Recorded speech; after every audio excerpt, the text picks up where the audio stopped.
Salut Marie, comblée de grâce, le Seigneur est avec vous.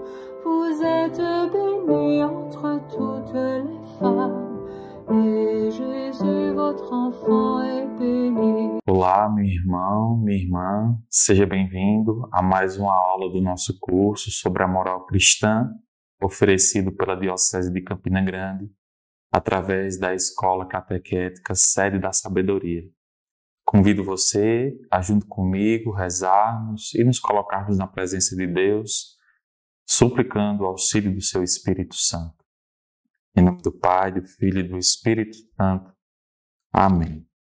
Vinde, Espírito Santo, enchei os corações dos vossos fiéis e acendei neles o fogo do vosso amor. Enviai, Senhor, o vosso Espírito, e tudo será criado, e renovareis a face da terra. Oremos. Ó Deus, que instruístes os corações dos vossos fiéis com a luz do Espírito Santo, fazei que apreciemos retamente todas as coisas, segundo o mesmo Espírito, e gozemos sempre de sua consolação por Cristo, Senhor nosso. Amém.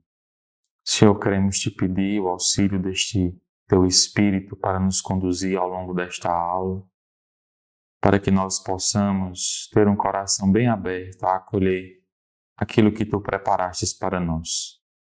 Nós te pedimos, Senhor, estas graças por meio da intercessão da Virgem Maria.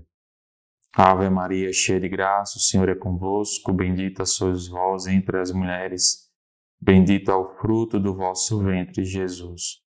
Santa Maria, Mãe de Deus, rogai por nós, pecadores, agora e na hora de nossa morte. Amém. Nossa Senhora, Sede da Sabedoria, rogai por nós. Em nome do Pai, do Filho e do Espírito Santo. Amém.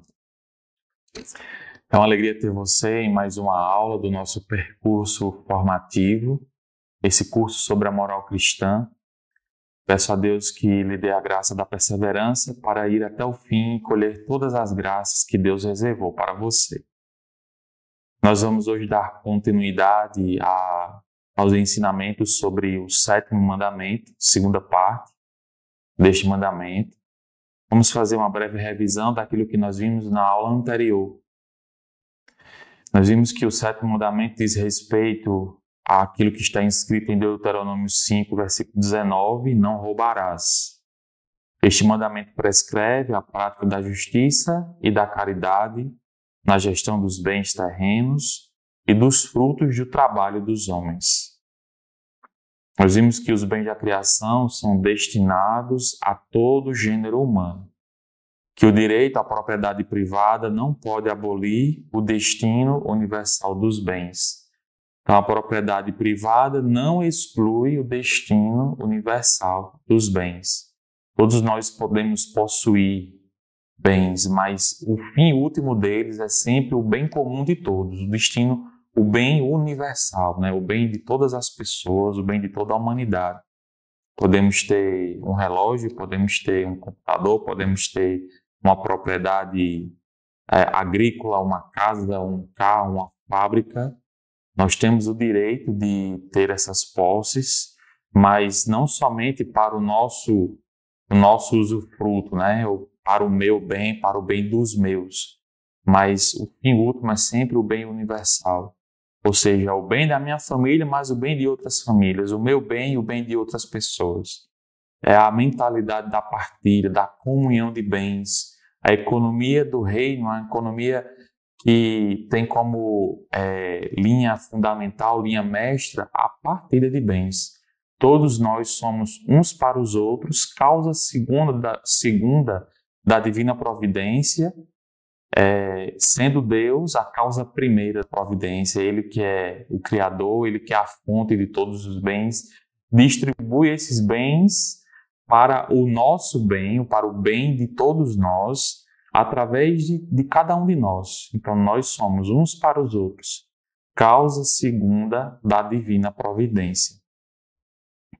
O sétimo mandamento proíbe o roubo, que é a usurpação do bem de outros contra a vontade razoável do proprietário.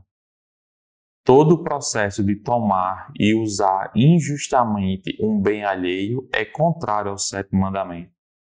A injustiça cometida exige reparação, a justiça comutativa exige a restituição do bem roubado. Então, se um roubo, né, em todas as suas categorias de roubo, né, como a corrupção, a usura, o furto e a defraudação, né, todos esses tipos de roubo, né, eles precisam de uma reparação. A gente lembra mais uma vez, né, de Zaqueu, que tendo experiência com Jesus, restituiu em 4 vezes aquilo que ele tinha roubado. Né? Um exemplo que a gente pode contemplar nas Sagradas Escrituras dessa mentalidade de reparar a injustiça cometida. A lei moral proíbe todos os atos mercantis ou totalitários, enfim, que possam conduzir à escravidão, à escravização dos homens. Também nós vimos que o domínio concedido pelo Criador sobre os recursos minerais, vegetais e animais do universo não pode ser separado do respeito pelas obrigações morais, inclusivamente para com as gerações futuras. Deus convoca o homem a administrar toda a criação, e isso deve ser feito de forma responsável, pensando no bem das gerações futuras.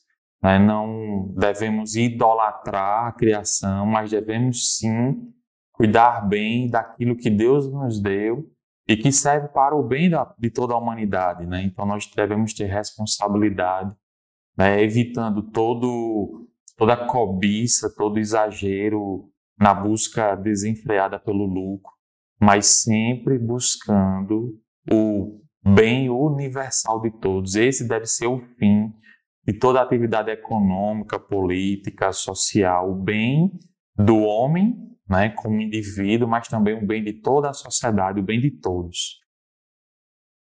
E a igreja também ensina sobre como nós devemos nos relacionar com os animais, né? Os animais são confiados ao cuidado do homem, que lhes deve benevolência, podem servir para a justa satisfação das necessidades do homem, como alimentação, como lazer, até mesmo como proteção. Então o homem pode ter um direito de usufruir dos animais, da flora, enfim, mas também evitar toda violência desnecessária contra animais, né?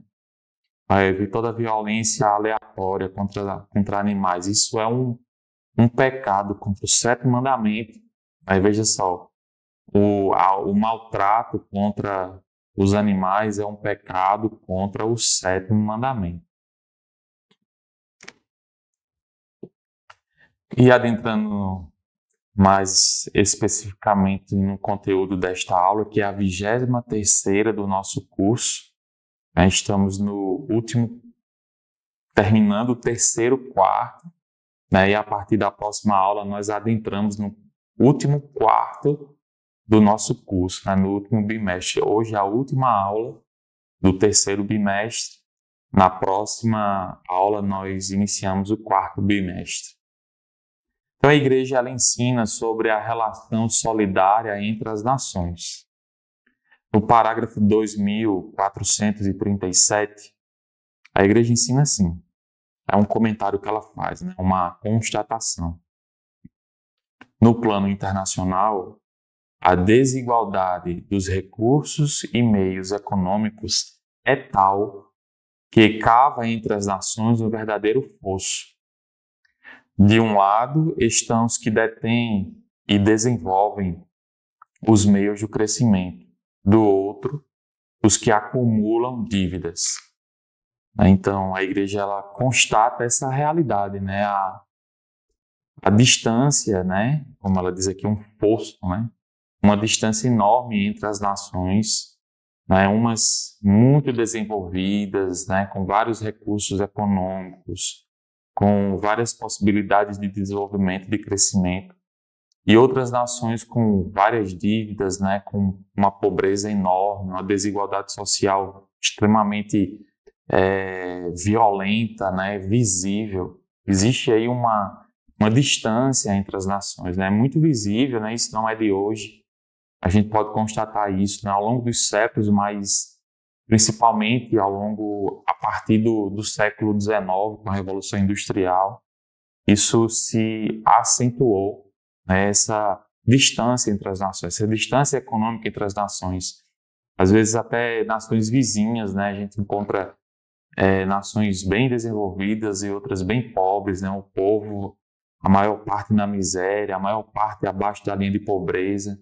Então, por diversos fatores históricos, econômicos, culturais, sociais, isso foi acontecendo, né? E é um fato hoje que isso ainda é visível no mundo, né? A gente pega, por exemplo, nações africanas que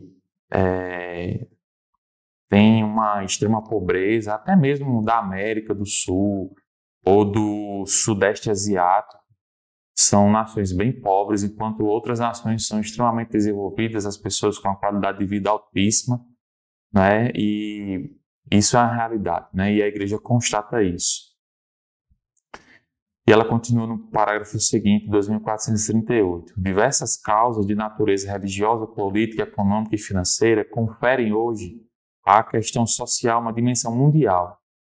A solidariedade é necessária entre as nações cujas políticas já são interdependentes. Então, cada nação tem o seu sistema político, mas a solidariedade deve acontecer entre elas, né? Obviamente, daquela que tem mais recursos em direção àquela que tem menos recursos. E é ainda mais indispensável quando se trata de travar mecanismos perversos que contrariam o desenvolvimento dos países menos avançados.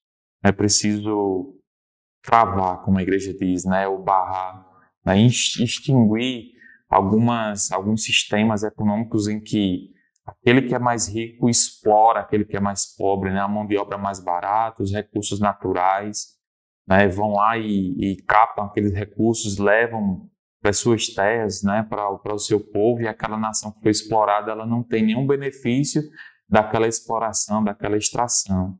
Isso é um mecanismo perverso. Isso precisa ser substituído, precisa ser deixado para trás, né, e adotado uma nova relação econômica entre essas nações ricas e pobres.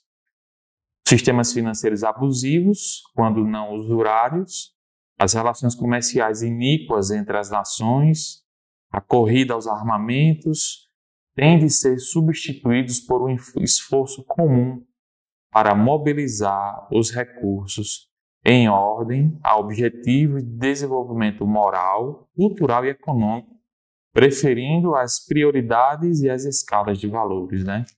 Então, resumindo, como a igreja coloca aqui, esses meios de exploração econômica, de opressão econômica, precisam ser substituídos por novos sistemas, novas relações, onde os dois ganham, né? Não somente a nação que tem mais riquezas, mas aquela que tem mais dificuldades econômicas também precisam ser beneficiadas nessas relações. O que a gente vê muito hoje é que umas sempre ganham e outras sempre perdem.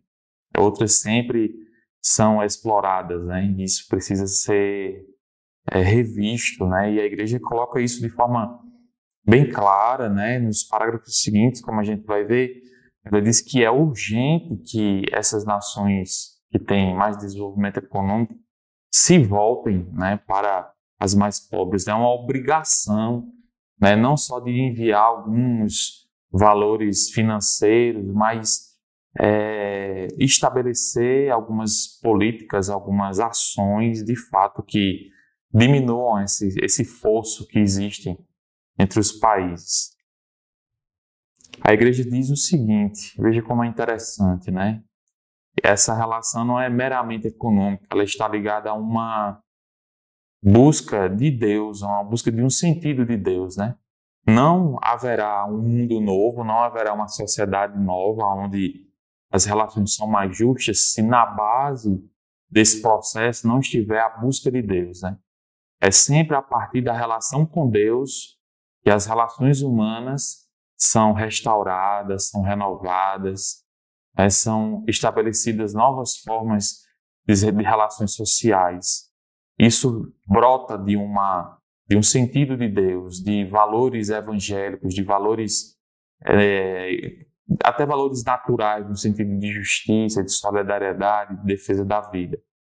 Então a igreja, nesse sentido, diz assim: aumentar o sentido de Deus e o conhecimento de si mesmo está na base de todo o desenvolvimento completo da sociedade humana.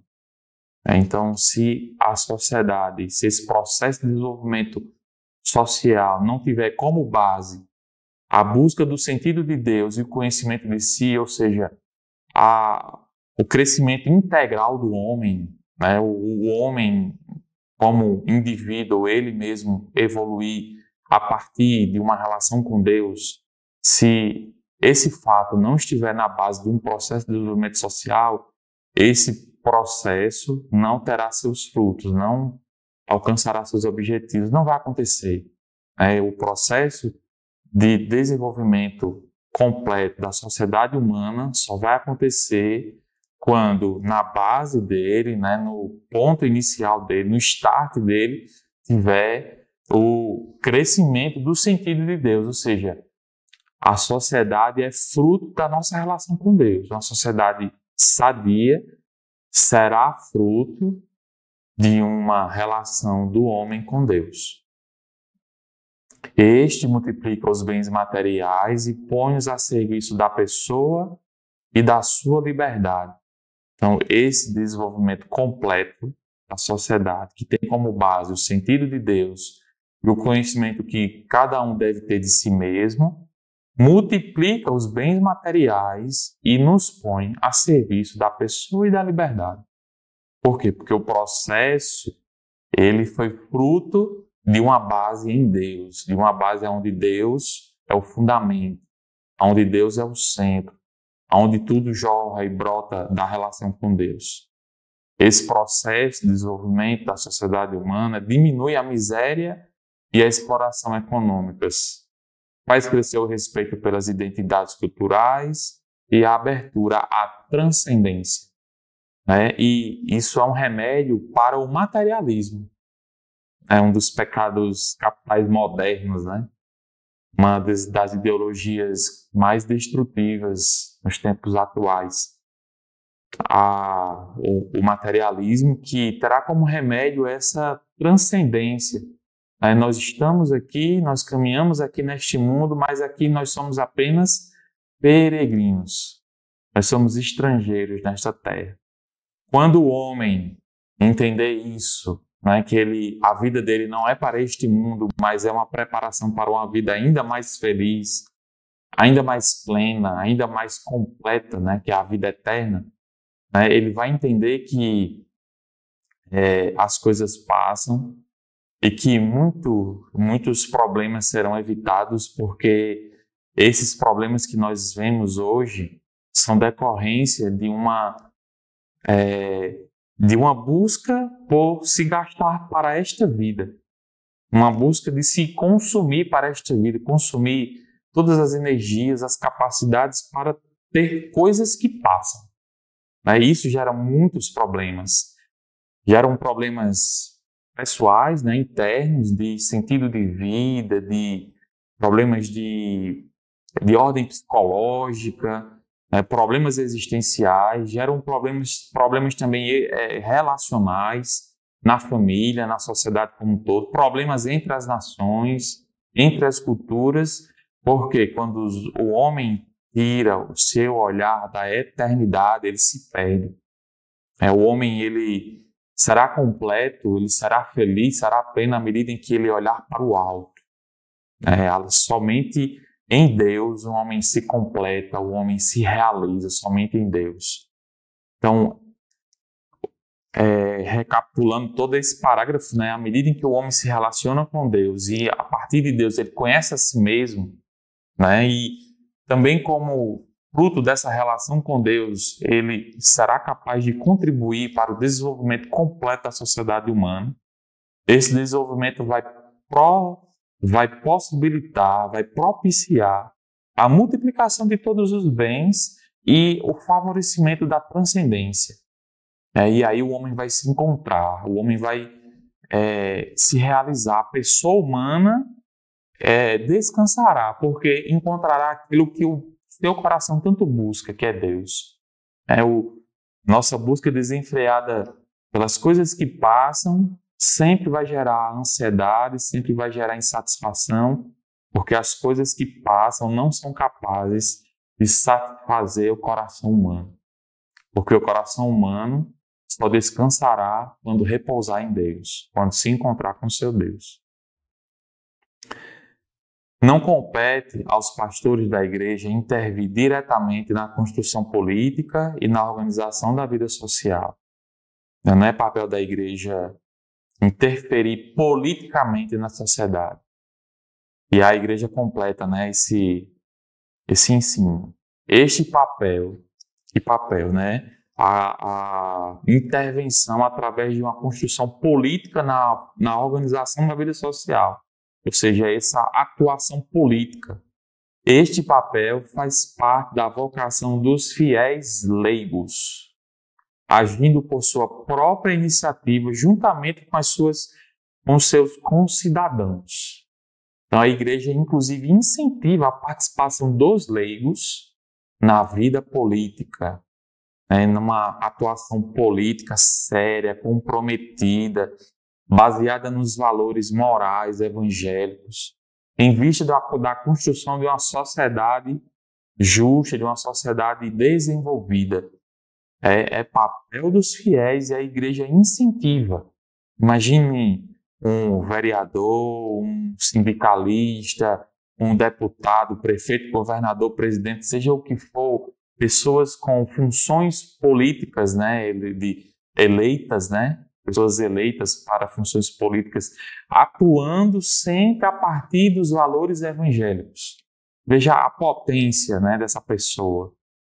Se o político que não tem, não toma para si os valores evangélicos como referência de atuação, já pode fazer muita coisa, já tem influência na vivência social, na organização da vida social. Imagine um político, uma pessoa com funções políticas sendo guiadas pelos valores evangélicos. É uma potência, é uma pessoa que pode ajudar muito, contribuir muito nesse processo de desenvolvimento completo da sociedade humana. A ação social pode implicar uma pluralidade de caminhos concretos, mas deverá ter sempre em vista o bem comum e conformar-se à mensagem evangélica e os ensinamentos da igreja. Compete aos fiéis leigos animar as realidades temporais com seu compromisso cristão, comportando-se nelas como artífices da paz e da justiça. Que belo ensino da igreja, Então, o que é que a igreja incentiva os fiéis? Diz assim, só repetindo para ficar bem fixado em nós. Compete aos fiéis leigos animar as realidades temporais com o seu compromisso cristão, comportando-se nelas como artífices da paz e da justiça. Em outras palavras, é o que a gente pode ler no Evangelho de Mateus, no capítulo 5. Ser sal na terra e luz no mundo. Sermos pessoas com atuação política que são referências do Evangelho. Qual é a mentalidade evangélica na atuação política? Então, nós somos esses que mostram como o político deve agir segundo os valores do Evangelho e os ensinamentos da igreja. Como agir de forma partidária, não no sentido de divisão, mas como se comportar numa eleição, como estabelecer políticas públicas, enfim, tudo que diz respeito à atuação política. Nós, leigos, eu sou leigo, nós somos motivados, incentivados pela igreja a esse tipo de atuação. Nós somos, sim, motivados a participar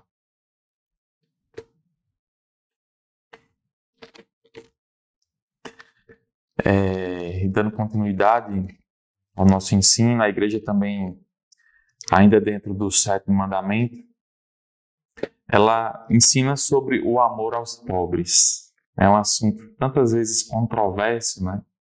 Com debates que são permeados de ideologias, e é isso que a gente precisa evitar. Qual é a mentalidade evangélica na relação com os pobres? E a igreja tem um vasto ensino, né, sobre esse tema. A gente pode consultar também todo o arcabouço da doutrina social da igreja. A gente tem documentos, né, compêndio da doutrina social da igreja. São vários documentos, são várias exortações que fazem parte desse conjunto de ensino sobre esse tema, né? E aqui a gente vai ver um pedacinho dessa doutrina social da igreja, que é o amor aos pobres, né? E o catecismo ensina assim: Deus abençoa aqueles que ajudam os pobres e reprova aqueles que se afastam deles. Então, agrada muito a Deus o nosso amor aos pobres, nas suas necessidades, no acolhimento, na atenção, na compaixão, agrada muito a Deus. E Deus, por outro lado, reprova, né, veementemente aqueles que se afastam dos pobres, aqueles que não acolhem, aqueles que são indiferentes aos pobres, aqueles que vivem uma vida voltada somente para si, aqueles que vivem escravos do comodismo, escravos das benesses que o dinheiro pode trazer, aqueles que se esquecem. Existem outros que não têm aquilo que se tem de sobra. Então, nós podemos ver na própria palavra de Deus, né, vários momentos em que Jesus, né, ele em outros livros bíblicos, né, em outros escritos, além dos evangelhos, a reprovação de Deus para com aqueles que desprezam, que ignoram, que são indiferentes aos pobres. E a igreja continua. O amor da igreja pelos pobres faz parte de sua constante tradição. Inspira-se no Evangelho das Bem-aventuranças, na pobreza de Jesus e em sua atenção aos pobres. O amor aos pobres é também um dos motivos do dever de trabalhar para se ter o que partilhar com quem tiver necessidade. Veja, então a igreja se inspira, né, nas bem-aventuranças, na própria pobreza de Jesus, que não tinha nem onde reclinar a cabeça. Jesus, o pobre. Existe a pobreza material de Jesus, no sentido dele não ter posses, né? E Jesus não tinha nenhuma posse material, mas principalmente na pobreza que refletia o seu abandono nas mãos de Deus. Há muitos que não têm essa dimensão, né? Porque uma fé pouca, ou não tem, por vários motivos, né? Mas há outros que são pobres materiais, que às vezes não tem nem uma roupa para vestir, um pão para comer, não tem nem água para matar a sede, não tem nem onde morar, e que precisam da nossa atenção. Então, a igreja é atenta à necessidade de todos, a necessidade que nós temos de salvação, de redenção, de perdão, da misericórdia, mas também as necessidades temporais, a necessidade do alimento, a necessidade da água, da vestimenta, da moradia, da saúde, da proteção. A igreja é mãe e está atenta a todas as nossas necessidades e nos ensina a cada um também estarmos atentos, a cada um de nós tirarmos o olhar de nós mesmos, um olhar egoísta, um olhar ensimesmado, né? A palavra é diferente, mas um olhar ensimesmado, egoísta, um olhar para si mesmo e olhar ao nosso redor. Pessoas que precisam do mínimo, não tem nem um mínimo, né? Pessoas que são pobres de atenção, de acolhimento, pobres de cuidados como a saúde, e a gente não pode se paralisar no nosso comodismo, na nossa vida fácil, nem todos têm vida fácil, nem todos têm uma vida cômoda, mas para aqueles que possuem, precisam ter um olhar para fora, um sair de si, para olhar ao redor, prestar atenção e agir com compaixão. Essa é a mentalidade do Evangelho, né? É a mentalidade daquele Evangelho do bom samaritano. Passou ali o escriba, passou ali o levita, enfim, passou ali aqueles que poderiam ajudar, porque inclusive tinham conhecimento das Sagradas Escrituras e não se compadeceram daquele que estava no chão ali largado, violentado, machucado, com muitas necessidades. Mas o samaritano, a imagem do bom pastor, a imagem do Cristo, que se compadece das nossas fraquezas, das nossas necessidades, aquele samaritano se inclinou, né, não se paralisou nas suas preocupações, nos seus afazeres, não se paralisou nos seus planos, nos seus projetos, mas conseguiu olhar além de si, olhar ao seu redor, prestar atenção naquele que precisava quando ele ali passava naquele caminho e se inclinou e deu tudo aquilo que aquele homem precisava. O remédio, levou para a hospedaria, o alimento, deixou ali o dinheiro para que a hospedaria pudesse arcar com todas as despesas e ainda prometeu na volta pagar o que bastasse do dinheiro que ele tinha deixado, né? O Evangelho do bom samaritano. Essa é a atitude do cristão. Prestar atenção, tirar o olhar de si, né? Porque sempre vai ter alguém que precisa, que necessita da nossa atenção. Então, o amor aos pobres é incompatível com o amor imoderado pelas riquezas ou o uso egoísta delas. A igreja coloca isso aqui, eu já me antecipei, né? Então, é incompatível, né? Ou não tem como a gente amar os pobres com um amor egoísta a nós mesmos. Nós devemos suplicar a graça de vencermos o nosso egoísmo, o nosso comodismo, o nosso olhar voltado para nós mesmos, enquanto muitos estão passando tantas necessidades, enquanto muitos aguardam a manifestação gloriosa dos filhos de Deus. Quem mais do que os filhos de Deus pode ajudar aqueles que mais precisam? São os filhos de Deus, são aqueles que são filhos no Filho.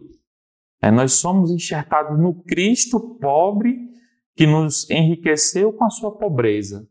Nós também, unidos a Cristo, somos chamados a enriquecer aqueles que precisam com a nossa pobreza. Em que sentido? Com o nosso esvaziamento, com o nosso sair de nós mesmos, com o nosso movimento de irmos ao encontro daqueles que precisam. Não nos paralisarmos na nossa vida cômoda, egoísta e às vezes até medíocre. É uma vida medíocre quando nós nos paralisamos nas nossas riquezas, nos nossos afazeres e achamos que nós somos os mais vitimados, os mais necessitados. Por quê? Porque nós somos incapazes de olhar ao nosso redor. Nós somos incapazes de furar essa bolha da nossa vidinha e ir ao encontro daqueles cuja vida é uma vida sofrida, é uma vida cheia de necessidades. São João Crisóstomo lembra essa verdade em termos vigorosos. Não deixar os pobres participar dos próprios bens é roubá-los e tirar-lhes a vida. Nós não detemos nossos bens, mas os deles. É forte, né? Não permitir que os pobres participem dos nossos bens é roubá-los. E isso é uma mentalidade assim, né? Um ensino muito radical e muito alto, né? Que vai de encontro mais uma vez, ao materialismo em que muitos de nós estamos mergulhados, né? Então, o materialismo diz: procure o seu bem, faça de tudo para ter muitas coisas, para gastá-las nesta vida, sem pensar em consequências, sem pensar nos outros. E o que é que o ensino da igreja diz, né, através deste grande santo, São João Crisóstomo? Não deixar os pobres participar dos próprios bens é roubá-los e tirar-lhes a vida. Então, nós temos a obrigação, lembrando do conceito de que os bens devem ter um destino universal, os bens devem estar a serviço de todos, lembrando desse ensino fundamental. Lembrando também que Deus é a causa primeira da providência e nós somos a causa segunda uns para os outros, ou seja, Deus me socorre através do outro e Deus socorre o outro através de mim. Lembrando de todos esses ensinos, São João Crisóstomo reforça: não permitir que os pobres participem dos próprios bens é roubá-los e tirar-lhes a vida. Então, nós temos muitas coisas e não permitir, através da partilha, como nós permitimos que o pobre participe dos nossos bens? Partilhando os bens com os pobres, na alimentação, enfim, naquilo que ele precisar. E não fazer isso é roubar os pobres. Por quê? Porque Deus quer socorrer o pobre através dos bens que Ele me concedeu. E quando nós não fazemos isso, nós estamos retendo um bem que é destinado ao outro. É nesse sentido que é roubar o outro, quando nós não partilhamos o bem com o outro. Se nós somos a causa segunda da providência de uns para com os outros, e Deus quer socorrer o outro através dos meus bens, dos meus, né? Porque os bens são dados por Deus para nós administrarmos, e aquele bem não chega naquele outro que Deus, a quem Deus destinou aquele bem, nós estamos roubando o bem do outro, principalmente do outro que é pobre, né? Então nós precisamos mais uma vez suplicar a graça a Deus de nos libertarmos, né? De Ele nos libertar desta mentalidade cumulativa, né? Em que o objetivo é acumular, ter sempre mais, sempre mais, sempre mais, e não partilhar estes bens com os outros que precisam.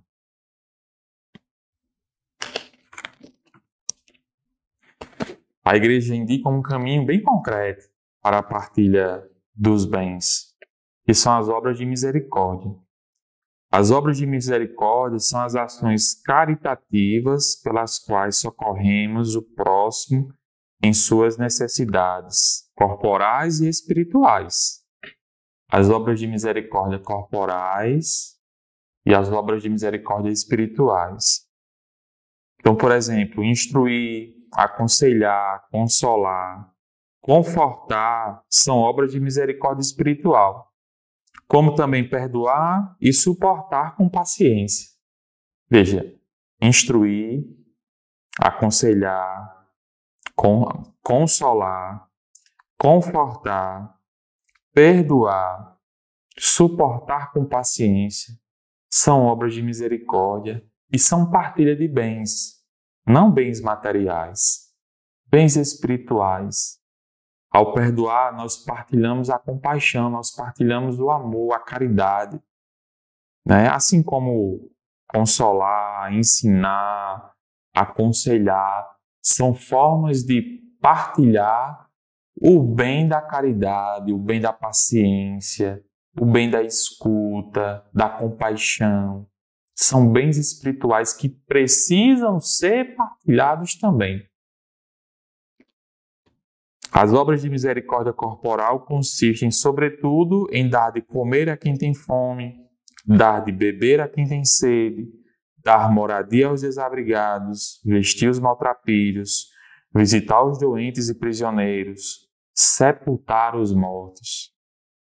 Dentre esses gestos de misericórdia, a esmola dada aos pobres é um dos principais testemunhos da caridade fraterna. É também uma prática de justiça que agrada a Deus. Então, a igreja nos dá um caminho para vivermos essa partilha de bens espirituais e materiais. As obras de misericórdia corporal, as obras de misericórdia espiritual. A corporal, por exemplo, dar de comer a quem tem fome, beber a quem tem sede, vestir os nus, visitar os doentes. Vejam, são atos concretos. Eles nos fazem sair de nós mesmos. Imagina que graça nesse sentido de sairmos de nós mesmos, o ir visitar o prisioneiro. Veja só, dar de comer a quem tem fome, aquele que passa necessidade na sua casa, ou até mesmo aquele que vem à nossa casa e pede comida. Nós, com amor, preparar aquele alimento para aquela pessoa ali que está suplicando alimento, suplicando a comida ali para matar a sua fome. Com amor. Veja, é o Evangelho vivido de forma concreta. Nós nos libertamos da ideologia para uma prática concreta da caridade, da misericórdia, porque são obras de misericórdia. Nós nos fazemos um com o outro, nós imitamos o Cristo que nos alimentou daquilo que nós mais precisávamos, do Cristo que nos visitou em nossas cadeias, em nossa prisão, a morte eterna em que nós nos encontrávamos. Ele que nos deu a água viva e matou a nossa sede. Ele que nos consolou, nos ensinou. Então, se colocar à disposição do pobre é imitar o Cristo de forma concreta, é transformar o ensino da caridade em carne, em vida. Esse é o ensino da igreja. Esse é o ensino do Evangelho. Mateus 20, 25. Senhor, quando foi que nós te demos de comer, de beber, te vestimos? E Jesus ensina, todas as vezes que fizestes isto a um pobre, foi a mim que fizeste. Então, nós nos encontramos com Cristo no pobre.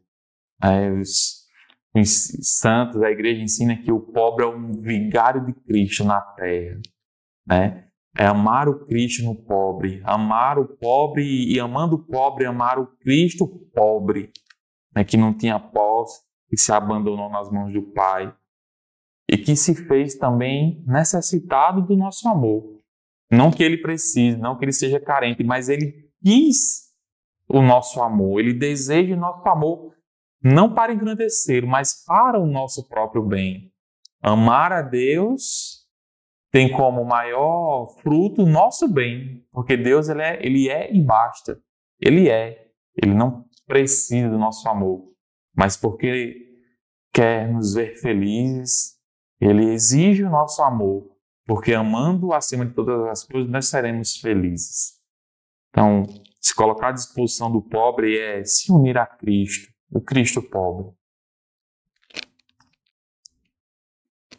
Sob suas múltiplas formas, extrema privação material, opressão injusta, enfermidades físicas e psíquicas e, por fim, a morte, a miséria humana é o sinal manifesto da condição natural da fraqueza em que o homem se encontra após o primeiro pecado e da necessidade de salvação. Então, todas essas situações de pobreza, de miséria, são sinais de que nós somos fracos, necessitados e precisamos da salvação. Da mesma forma em que o ajudar o pobre, se colocar à disposição dele, é se unir ao Cristo, pobre, também essa condição de miséria indica que nós precisamos dele, da sua salvação, do seu socorro, que vem de forma direta ou indireta através uns dos outros, uns para os outros. É também por isso que todos aqueles que ela atinge são objeto de amor preferencial por parte da igreja, que desde as suas origens, apesar das falhas de muitos de seus membros, não deixou nunca de trabalhar para aliviá-los, defendê-los e libertá-los. Ela o faz por meio de inúmeras obras de beneficência, que continuam a ser sempre, por toda parte, indispensáveis. Então, os pobres têm um amor preferencial da igreja desde sempre. Desde os primeiros séculos, a igreja se volta de forma mais atenciosa para os pobres. A gente vê isso na vida dos santos. Quantas obras de caridade, quantas obras de misericórdia espirituais e corporais para com os pobres.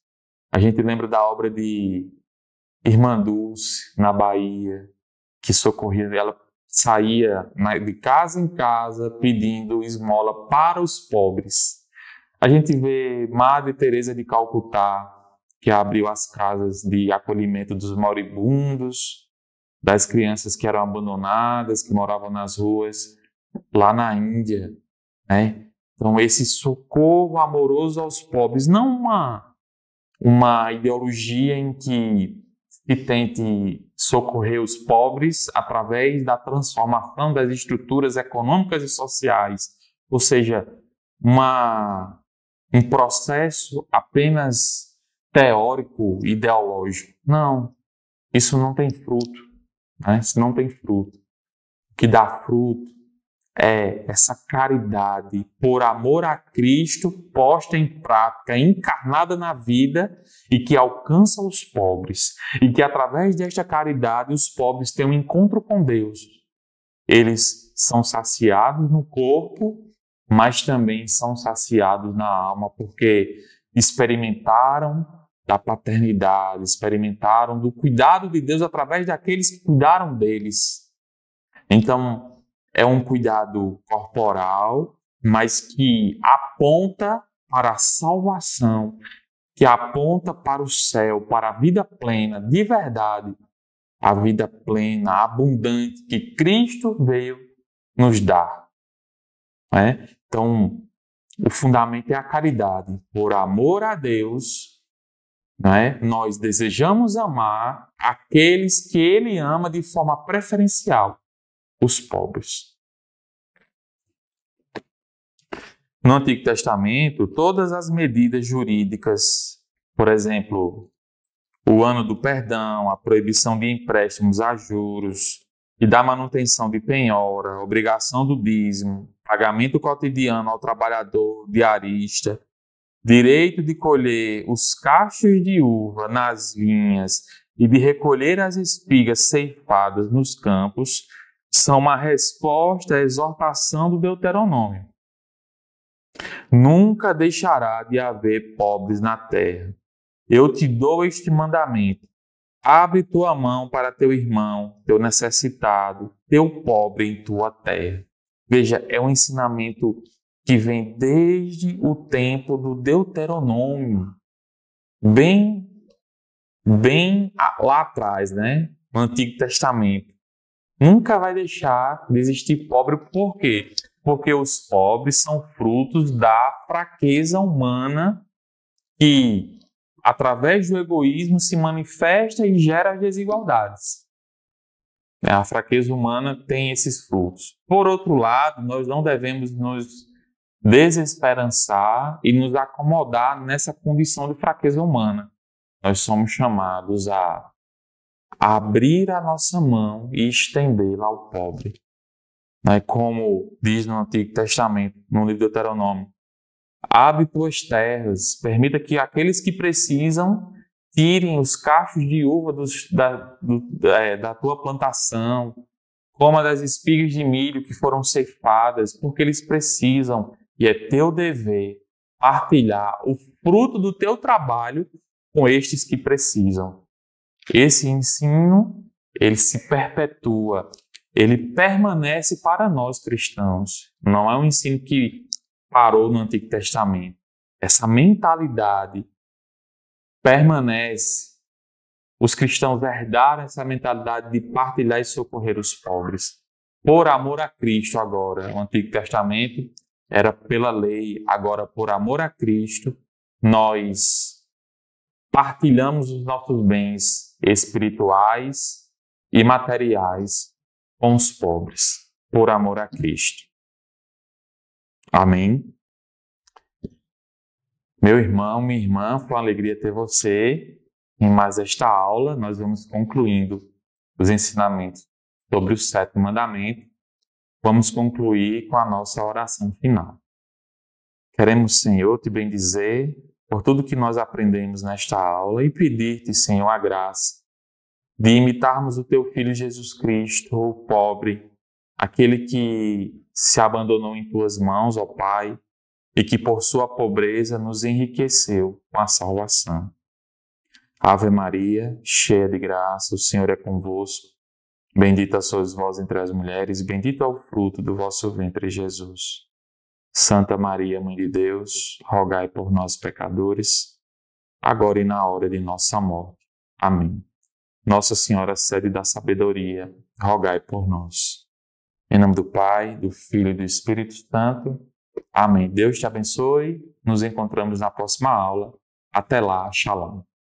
Sainte Marie, Mère de Dieu,